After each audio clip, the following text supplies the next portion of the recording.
Hello and welcome to session 5b, where we will show you the tool functionality on how to create a scenario model and take you through the steps to do so. One of the benefits of using the WRaPT tool is the ability to test out future state scenarios in a safe space.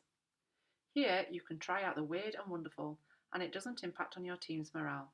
You can be creative, plan for a pandemic, and no one need ever know, unless you choose to share your model with them.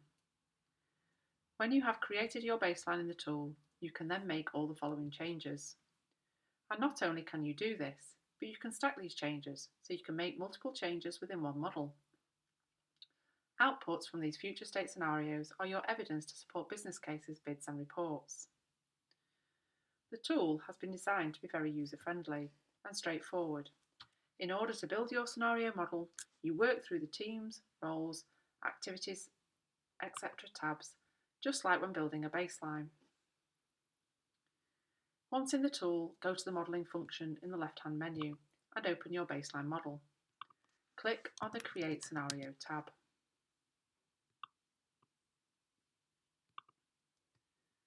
Give your scenario a name.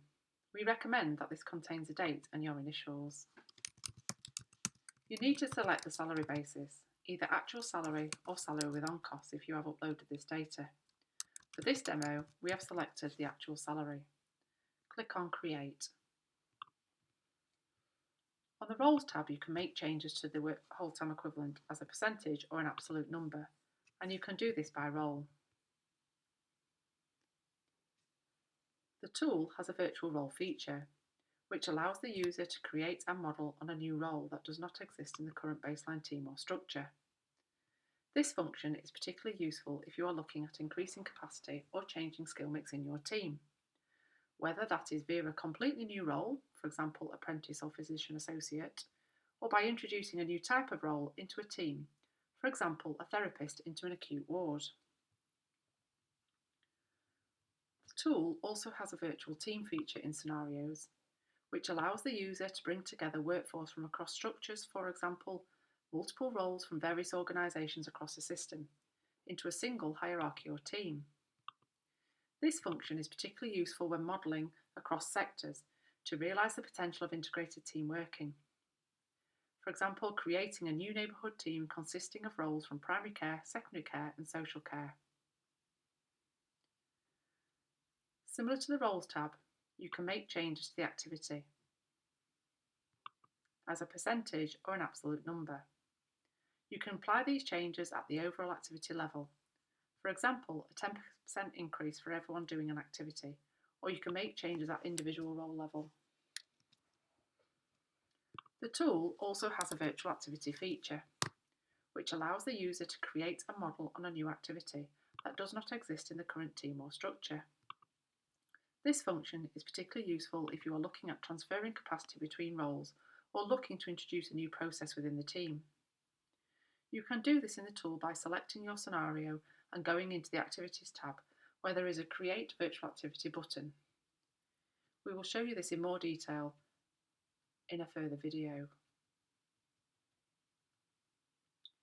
On the Efficiencies tab, you can make adjustments to the efficiency at which the activities are undertaken by each role, if this reflects a change within your future state. The tool applies a calculation to the activity count to evenly distribute it across the entire WTE within the team, which determines the efficiency at which activities are carried out. An example of this is introducing a new way of working. For example, carrying out virtual assessments, which can be done more quickly, and so more assessments can be carried out in the same amount of time. On the Drivers tab, you can make adjustments to the percentage of time each role spends attributed to the delivery of activity. This can be done for the entire team, attributed evenly across the team, or by each role. Once the user has made all the changes relevant to the scenario, a summary is presented which gives an outline of the future state scenario model. The summary outlines the WTE, salary and activity projections from the baseline position as a result of the changes made to roles, activities, efficiencies and drivers. We will now model a future state scenario in the tool, and we'll be using the baseline we created last time. Open the Excel spreadsheet if you have been working on this to record your changes.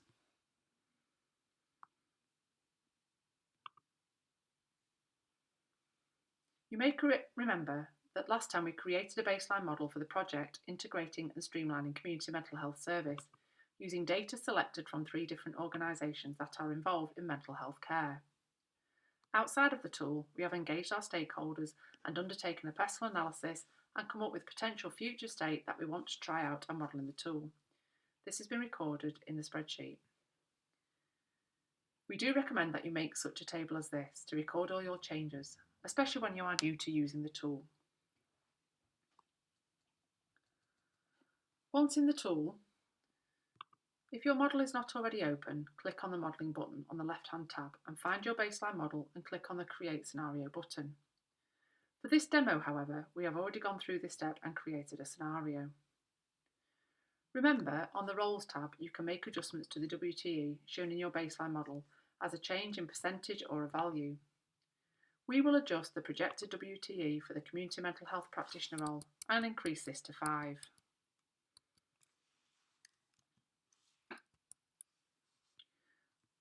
On the Activities tab, you can also make adjustments to the activities taken from your baseline model as a change in percentage or a value. You can do this for the entire team or by individual role.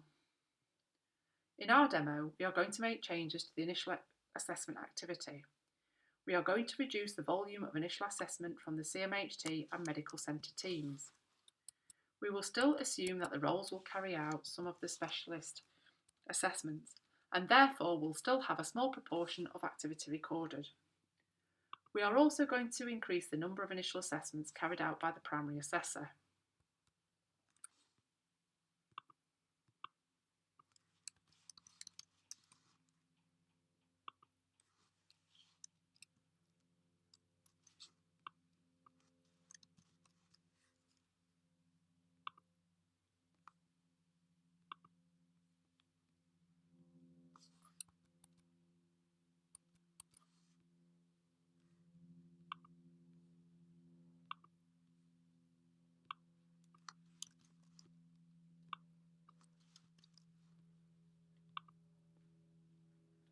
On the Drivers tab, we are going to update our drivers for the roles we have changed to reflect the reduction in additional initial assessments, starting with the Community Nurse Band 5. For this demo, we are not making any changes to efficiency, so we don't need to click on this tab.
Once you've completed this step, click on the summary to view the scenario outcome.